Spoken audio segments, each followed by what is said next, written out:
Hello，大家好，现在是下午12:03，有股有就问这只股 Bank Islam Malaysia Berhad BIMB。如果你也是有兴趣向我问股的话呢，可以去我channel里面按这个 Join button 参加会员，这样你就有机会向我问股了。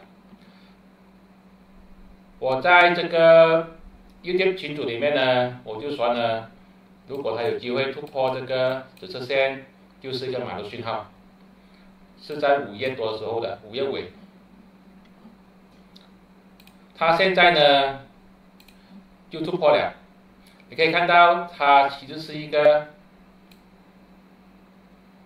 上升趋势，这个是 low，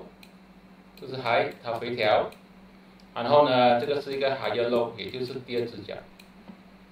今天呢突破了这个 high， 形成一个 higher high， 就是这个上升趋势，已经是在一个上升趋势了。然后呢，它也突破了之前的这个筹码阻力线，也就是我讲的这个位置，突破的时候呢就可以买入的。而且今天呢，更加是突破了这整个筹码峰，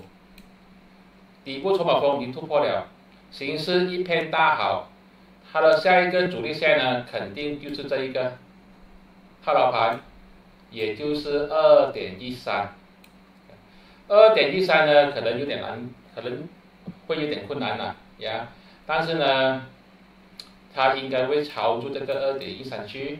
那时候再看一下有没有机会突破或者是 U-turn。如果今天